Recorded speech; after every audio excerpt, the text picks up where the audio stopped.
Nah, sekarang yang nembak siapa? Setidaknya sejauh pengamatan saya ada satu orang yang sudah mengaku menembak dan dia sendiri tidak membantah, Eliezer. Kan gitu. Pak Sambo ikut nembak nggak ya? Oh, Pak Sambonya tidak pernah mengakui perbuatannya, ya kan? Tapi Eliezer bilang beberapa saksi lain ikut nembak.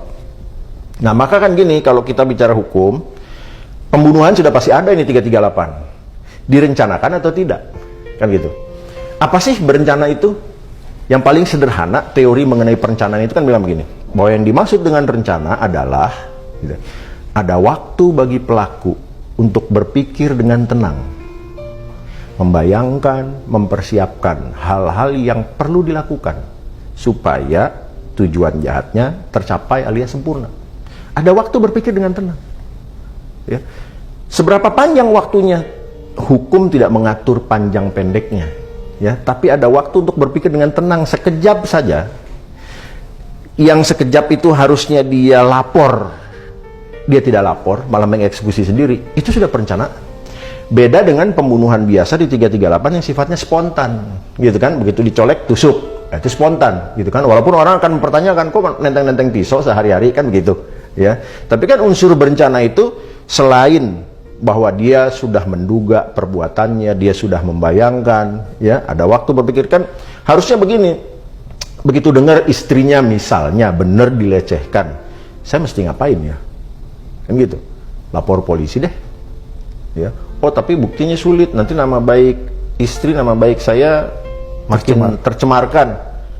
Nah tapi kan dia penegak hukum, gitu kan? Masa dia nggak percaya dengan pekerjaannya sendiri? Kan gitu. Apalagi dengan jabatan dan pangkatnya yang tinggi, kasarnya kalau dia mau rekayasa bahwa pelecehan perkosaan ini benar ada, kan menurut saya tidak sulit, kan gitu. Atau yang paling konyol, dia minta tolong aja kepada teman jenderal lain, cobalah tolong tugaskan Joshua ini ke Papua lah, biar dia mati ditembak di sana. Itu kan halus. Iya, kalau mau apa ya? Ya kalau mau halus gitu, kalau mau halus. Tapi kan ini ternyata, jadi kata kuncinya gini sebetulnya, seandainya memang pelecehan atau perkosaan ini ada, kapan Pak Sambo dengernya? Di Magelang, di situ, gitu. Jadi kita mau lihat jeda waktu, adakah ruang waktu dari ketika dia mendengar sampai dia melakukan tindakan itu, gitu kan? 10 menit, 20 menit, 30 menit cukup menurut saya untuk adanya sebuah perencanaan, kan gitu. Jadi secara sederhana begini sebetulnya, sulit sekali membantah adanya pembunuhan berencana. Sulit sekali membantah. Dari fakta itu tadi, ada ruang waktu yang cukup, ya, dia masuk ke sana. Apalagi gini, konon dia minta Ricky Rizal, ya, tembak. Wah, saya nggak kuat jenderal, gitu. Dari situ keluar, kalau gitu panggil si Anu. Itu kan ruang waktu yang sangat cukup, gitu kan, untuk dia berpikir apa sih seharusnya yang harus saya lakukan nih, kalau memang istri diperkosa atau mengalami kekerasan seksual. Gitu. Apalagi dia penegak hukum, dia tahu dong harusnya apa yang dilakukan, gitu. Jadi agak sulit ya kalau kita mengatakan bahwa ini tidak memenuhi unsur pasal 340. Sulit menurut saya, sulit. Dan sejauh yang saya ikuti, rasanya kok tidak ada fakta yang bisa mementahkan bahwa ada ruang berpikir yang cukup. Ya, bahwa ada waktu yang cukup bagi si pelaku untuk bertindak lain selain menghilangkan nyawa Joshua, gitu. Harusnya kan dia cerna. Yang sederhana gini lah, Ricky Rizal, dia nolak tuh, kan gitu, ya kan? Kalau saya jadi Pak Ferdi Sambo, kenapa nolak nih orang ya? Gitu kan?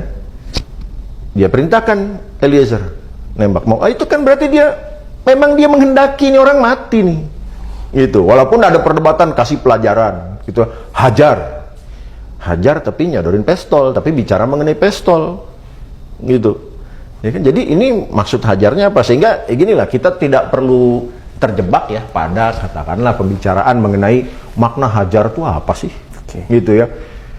Best practice, ya, dan fakta-fakta di situ jelas sekali kok, gitu ya. Jadi fakta dan peristiwa hukumnya itu tergambar dengan jelas bahwa terpenuhinya unsur pembunuhan berencana. Unsur pembunuhan yang dilakukan berencana oleh terdakwa Sambo. Unsur pembunuhan berencana. Nyawa melayang ada, kan gini, 340 itu kan 338 plus. Iya. Ya, jadi kesengajaannya ada, bukan cuma sengaja dengan rencana. Di mana direncanakannya? Gitu ya. Ya, dari serangkaian tindakan yang dia pilih, yang dia lakukan. Hingga sampai korbannya meninggal. Gitu. Itu sebuah perencanaan. Kan kita jangan terjebak pada perencanaan itu seakan-akan saya sama Pak Samad harus diskusi dulu, kita apa ini orang nih, kita matiin ini. Dan butuh waktu yang lama. Butuh waktu yang lama. Dan bahkan jangan-jangan diskusi 10 menit aja selesai. Selesai ya, ini kita bicara itu si Anu kita bunuh ya. Itu sudah cukup. Ya kan? Jadi bukan soal waktu ya? Bukan soal waktu. Ini memang gini, ruang waktu yang cukup. Nah, tapi hukum memang tidak pernah bicara cukup itu berapa, 2 hari, 2 jam, 2 menit, gitu kan. Ada waktu berpikir. Jadi kita bayangkan aja begini, kalau orang dalam posisi seperti itu, kira-kira apa reaksinya? Kan gitu. Mungkin ada yang merenung dulu. Nah, itu merenung itulah waktu untuk dia merencanakan sesuatu. Karena apa? Karena dia membayangkan siapa ini orang ya. Kan gitu. Ditusuk, ditembak, atau saya bacok, atau apa ya. Nah, itu sebuah perencanaan. Gitu. Dia membayangkan. Gitu ya, diapain nih. Dan mulai dia realisasikan. Ricky, tembak. Wah, saya nggak siap, nggak kuat, katanya kan gitu. Kalau gitu Eliezer, panggil Eliezer, mana? Gitu. Loh, itu ruang yang tergambarkan bahwa dia itu sudah punya pilihan untuk melakukan sesuatu pada Joshua. Ya, seandainya pun kita tidak mampu, pengadilan tidak mampu menyodorkan bahwa tujuannya ada menghilangkan nyawa, faktanya ada nyawa melayang. Lewat proses yang ruang waktunya cukup. Jadi kan nggak perlu berencana itu menyusun kesepakatan. Eliezer, kamu tembak ya sampai mati ya. Ini kita ya kuat. Ini nggak perlu begitu. Gitu. Itulah perencanaan. Ada waktu pelaku berpikir dengan tenang. Termasuk Eliezer kan. Wah, nunggu perintah. Hajar. Gitu. Gitu. Sehingga ya begini. Satu tindak pidana terjadi melibatkan lebih dari satu orang. Tidak perlu setiap orang melakukan perbuatan yang sama. Nggak perlu masing-masing nembak baru bisa diancam dengan pembunuhan gitu kan.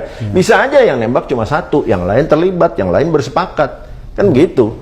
Gitu. Nah, itu sudah bersama-sama. Jadi pembunuhan berencananya ada, keterlibatan orang lain atau lebih dari satu orang pun ada. Gitu. Jadi ini jelas tergambar bahwa terjadi pembunuhan berencana yang terpenuhi pasal 340.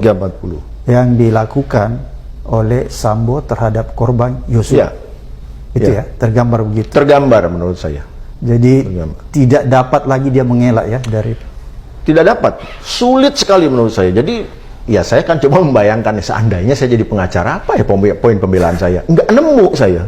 Nggak nemu poin pembelaannya. Bukan cuma untuk menghindar dari pembunuhan, tapi juga pembunuhan berencana. Karena itu tadi, karena ada fakta ada yang mati, matinya ditembak, proses terjadinya penembakan, gitu ya, kan butuh waktu tuh sekian lama dari panggil ini itu, saya nggak tahu apa 10 menit, apa 20 menit, apa setengah jam, gitu kan, sampai akhirnya meninggal, gitu kan. Dan begini, ini penting nggak penting ya, mati ditembak. Nah, berapa peluru masuk? Peluru mana yang mematikan? Ya, kan karena kalau saya tidak salah, ada juga nih perdebatan mengenai itu. Jadi seakan-akan perlu dibuktikan tembakan siapa yang mematikan. Kan gitu. Menurut saya sih nggak penting tembakan siapa yang mematikan. Kalau bisa dibuktikan, syukur. Tapi kan sudah pasti tembakan ini mematikan. Ya ditembak 3 kali kalau di paha, di tangan, darah ngucur terus, ya mati juga kan, orang kehabisan darah. Kan gitu. Jadi bukan sesuatu yang penting sekali memastikan tembakan siapa yang mematikan. Gitu kan. Kalaupun dibilang perlu memastikan berapa tembakan dan siapa saja yang melakukan penembakan. Ya, kalaupun tidak bisa dibuktikan siapa-siapa saja yang melakukan penembakan, cukup dibuktikan bahwa ada satu orang yang menembak dan orangnya sudah mengaku, Eliezer, dan ada orang lain yang berada di situ bersepakat tanda kutip atas perbuatan peristiwa di situ. Diam saja, mengiyakan. Mungkin si Anu sanggup, mungkin si Anu aja Jen, ini aja Dan, gitu. Itu sudah cukup membuktikan ada keterlibatan orang lain dalam suatu perencanaan.